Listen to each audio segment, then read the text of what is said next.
We haven't talked about the rankings hardly at all. The reason is because there's so much season left to be played.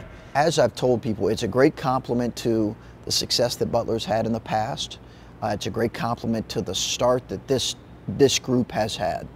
But I just think there's a perspective that's needed in this, and certainly we're well aware we were picked. There were 2 teams picked below us in the league this year, 2. So people obviously looked at our team and said, hey, there's some issues there and some things that they have to figure out, and it's our job to just continue to stay focused on improving and growing. And then at the end of the year, you have a chance to maybe sit back and say, I feel good about, where we're at. But if you do that during the season, it really does detract from a growth mindset that's important and that's needed. Our guys are motivated. They know where they were picked. They know that there were very little expectations placed on them. And we've played only, about a third of the season. So it's great for our people who love Butler basketball. That's a great thing. And you love that because people love Butler basketball. They take pride in it. They take pride in that ranking. That's the best thing about it. Because people feel good about that. The fact of the matter is that we're going to play in a lot of close games.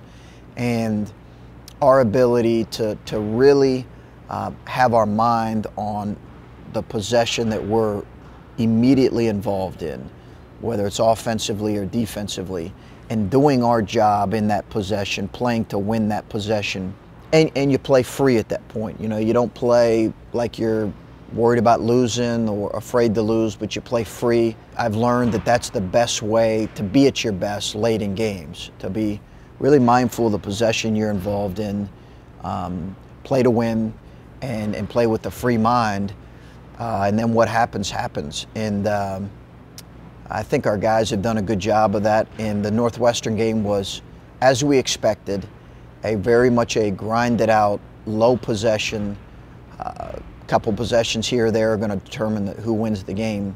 And I just know, whether it's in Hinkle or somewhere else, we're going to have a lot of games like that the remainder of the year. Somebody said that, I think a couple guys in the Bahamas said that this Butler team is not as good as that Butler team of a couple years ago. And that's for other people to judge and determine. I don't think you want to put a ceiling on what this team can be. Obviously, those teams that made a deep run were fantastic teams.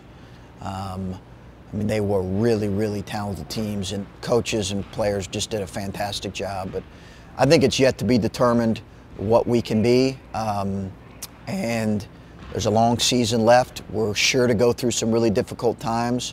The test is going to be how we weather through some of those difficult times. The resolve of this team is maybe going to determine how we're going to be in February and March. I'm really excited about this group, and it's just been a joy to coach and a pleasure to coach and pleasure to be around these guys. And I think if we were 4-5 right now, I would certainly be sleeping even less, but I would feel the same way, that it's really a pleasure being around these guys.